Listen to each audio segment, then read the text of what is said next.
Curtis, I think the mentality on the right is not advanced enough when it comes to who these people are and what these people want. I feel like we fall short a lot. I'm sure I've probably been guilty of this too. We think, oh, they're crazy or they're liars or things like that. I think we don't realize these people have declared war on the American family and our way of life, and they're not going to stop. They're not slowing down. They don't feel like they're losing. Yeah, they're not going to stop. I think that's you're right. That is the mistake some conservatives make, that we can just get along with these people. No. They view you as a threat to their life and to their children. And if they're not able to teach your children about really promiscuous things, then you are a threat and they will bulldoze you. You know, you think back to the Melissa Harris Perry promo. It was probably 10 years ago at this point on MSNBC, saying your children don't belong to you. Your children belong to the state. So, and that's exactly where they are. It's morphed into this larger, project and narrative. You know, you look at what parents do when they go to school board meetings and they talk about some of the things that their children are being exposed to. They got their mics cut off. They have these school board members say, oh, that's really inappropriate for this forum and not appropriate for public access TV. Well, then if it's not appropriate there, how can it be appropriate for your children? People need to understand that they're not going to stop, even though they've been defeated. In this case, the Colorado Springs shooter, their narrative has been just completely deflated. They're going to keep going. Ben Collins, Mr. Googly Eyes, is going to keep going because he thinks he's the new Brian Stelter.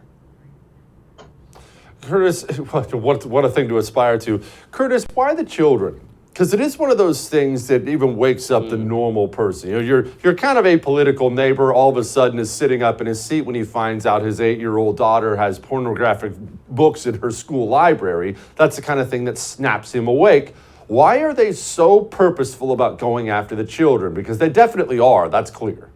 Well, and you see the midterm results. You see how Gen Z voted so heavily for Democrats. I mean, this isn't surprising that the youngest generation is going to vote Democrat, but the numbers, it's almost not quite, but it's reaching Saddam Hussein Iraqi elections levels when it comes to the breakdown of voters.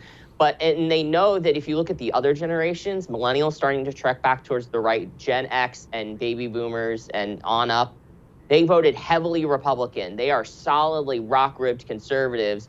You break it down, but then when you go to younger people, unmarried women, heavily Democratic. They need to lock those people down, and not just lock them down, but lock them down for generations, where they teach them certain things in school. They teach them to promote and support the LGBTQ lifestyle. You know, there was a stat that I saw a few weeks ago that the number of kids who identify as transgender doubled, I believe, something along those lines. It's because of TikTok videos and what we saw over the pandemic. Those things didn't just happen overnight. The left has been laying in the weeds. They've been waiting to, drop this. And they do it just as they always have, under the guise of, smiley-faced, talk about dignity and tolerance and equity.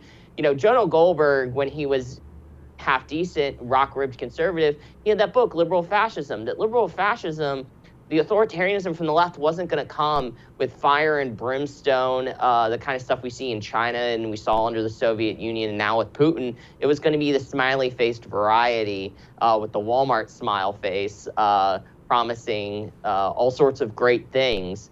The smile went away if you try and push back. And that's kind of what we're seeing now, that the mask is slipping, and it's incumbent upon people to know that the mask is slipping and that you have to keep pushing against these people, because they are never going to stop until your life is ruined.